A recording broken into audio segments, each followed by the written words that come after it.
Hey guys, Eric G from Around the House. Tired of juggling brooms and blowers for cleanup? Meet the Aero Broom, a 2-in-1 sweeper and cordless leaf blower that works inside and outside your home, all for under $60. This lightweight tool clears dust and debris in half the time, leaving your floors or patios spotless. I've tested it. Trust me, it's a game changer. Visit aerobroom.com now and grab yours. That's AERO broom.com. Sweep smart.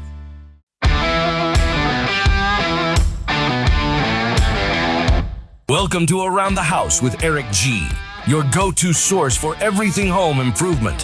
Whether you're a DIY enthusiast or just looking to make your space shine, Eric G is here to guide you through the latest tips, tricks, and trends. So grab your toolbox, put on your thinking cap, and let's get to work right here on Around the House with Eric G. Welcome to the Around the House show, the next generation of home improvement. I'm Eric G. Thanks for joining me today. This is our midweek special, that midweek update that we do every single Wednesday that fills up the stuff that didn't fit in the show last week and won't fit it into this next weekend. And man, I tell you what, we've got a great one coming up this weekend that'll be a lot of fun. But there's so much going on in the news out there today. I wanted to cover a little bit about it and stuff that affects us homeowners, all of us in the construction industry, all of the people in the trades out there that tune into Around the House each and every week. So I saw over Labor Day weekend here, the Trump administration had weighed in a little bit on a national housing emergency.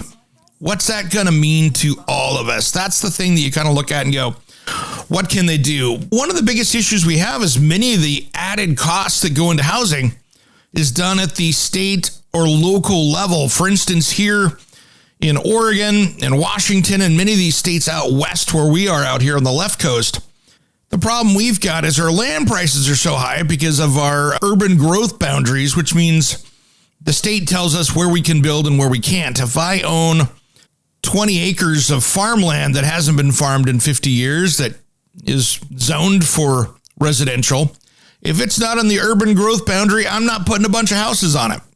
But across the street could be where the line is, and that's a brand new development. So it automatically makes our housing prices way higher because the land prices are supply and demand. So that's an expensive thing. They've been trying to reduce some of the costs here in Portland. I think they've got now some of the fees reduced. It would be that nice big house on a lot in the city could cost you $70,000 in permit fees, because you're paying for the roads, you're paying for the sewer, you're paying for all these different fees that are associated with it. You'd have a transit tax, you'd have all these little fees that came onto things.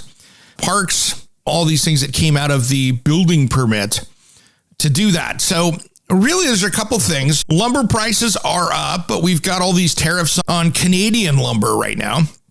So they could do something with that. I was reading on I think it was Fox Business that they did a story on this, and they were saying that composite prices of framing lumber were up about 5.8% year over year, where lumber futures were 19.1 higher than a year ago, even though they've been dropping down.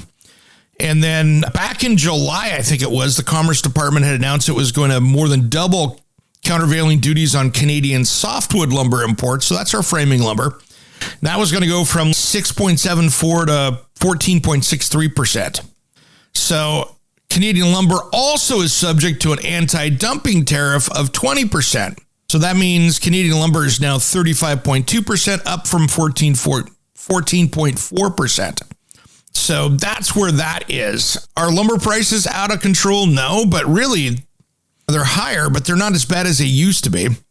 Would I like to see them come down? Absolutely. Some of the stuff that's way out of control is like gypsum, sheetrock. It's almost $20 a sheet in my area right now. And that's coming out of Mexico. So that could be something that they could deal with.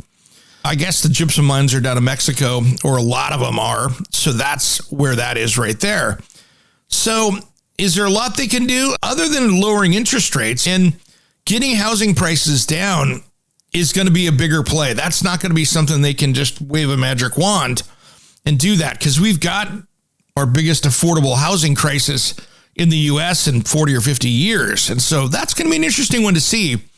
really it's going to have to be done locally unless there's something they can do nationally with some standardizing of building permits or standardizing of building code. Some of the energy code, of course, costs us extra money, what we see out there. So we'll see what they can do. Their hands are tied because a lot of it's not federal as far as that goes. And that's going to be interesting to see how that plays out. There's a lot of different things at the local level. And really, that's where the states are going to have to get involved to fix that. Some states have got much more affordable housing because they're managing it correctly. And the demand isn't there, so that pushes it up. Here, I can buy a half-acre lot for $700,000, where, you can take a zero off of that in many other places in the country. And a lot of that's just because of that urban growth boundary. So something to consider there. Hey, I wanted to give you guys an update on what I've got going on. I've been so busy trying to get my house done, and I know it's like your projects. Just when you think it's going to be done, it gets bigger. I don't know. I've got problems like a woodpecker that I have painted this section of the house like 4 times now. And we'll see what happens when I get up on the ladder today. But woodpecker comes up and drills another golf ball size hole in my siding. And it's, come on, I just fixed that yesterday. Put a new board up, get it patched up, get it prime painted up there, caulked in.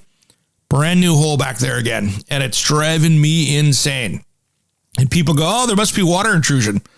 No, because I've heard that thing sitting up there on a metal piece of flashing doing it there too. I think it's just a dumb woodpecker. So I've been fighting that. And of course, I've got a painting crew in doing some texture stuff and really blending in some textures in there from previous work.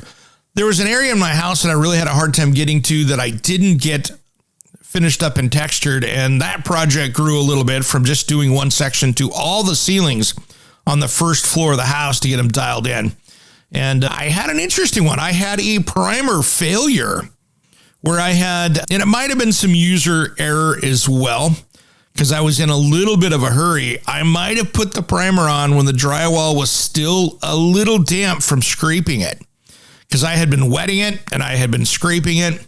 And I think I had a combination of maybe some damp drywall as well as that. So we started doing some work on it. We noticed the primer coming off of the separating off and peeling off the drywall, which was really weird. So my guess is that I had some damp areas. And so we just decided to go ahead and start over on the texture on the first floor and get it all consistent. And we've done it right. It's one of the things when you're getting ready to sell your house, it's so easy to take those shortcuts.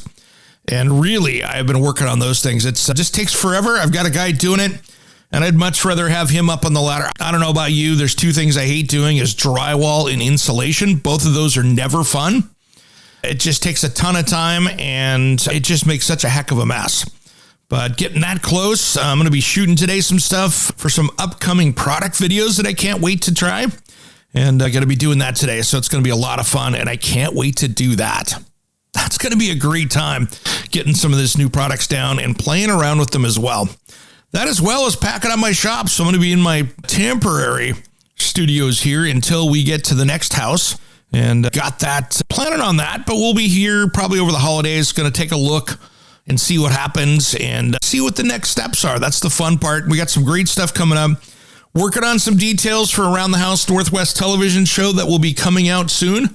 Can't wait to explore that with you as well. We've got some great announcements coming up. That is just such a huge project. And quite frankly, guys, like you, I get so buried on projects like this. I really want to be able to get my focus on that. So I'm really trying to get this. If you're trying to get a house, looking at a house to buy in the Lake Oswego, Oregon area, my house should be coming on the market within about a week. So that's the plan. I'm just getting some finishing touches on it so we can get this thing looking its best, get it taken a look at, and a lot of value here in this place with all the stuff I've done to it over the years that you've watched on social media, on the TV show Around the House Northwest, and of course on the YouTube channel.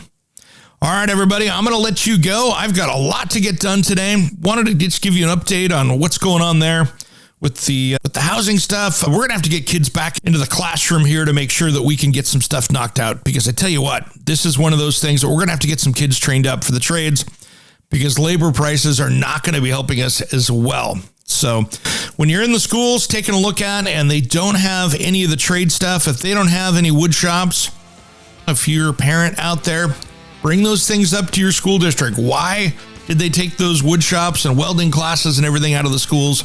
And what's it going to take to put them back in? I'm Eric G. Thanks for tuning in to Around the House. We'll see you soon. Make sure to follow us on social media. Just head to aroundthehouseonline.com for all the links. Make sure you check out our new YouTube channel. Just type in at Around the House with Eric G and click subscribe and ring the bell for updates. We will see you next time. Lovers, we're all over the radio. Take my hand, I know where to go.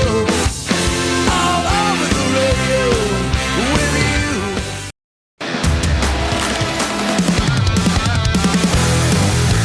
you. Hey, I'm producer Jim from Around the House with Eric G. I work with Eric every day, so trust me when I say he's got the best home improvement tips on YouTube. He'll teach you how to fix your house, save money, and avoid those oops moments, like the time he almost glued himself to a countertop. Seriously, if you own a home, or just like watching a guy who might set off the smoke detector, you need to subscribe to at Around the House Eric G. Because if Eric's not helping you, I guarantee he's breaking something, and you don't want to miss that. You won't be disappointed.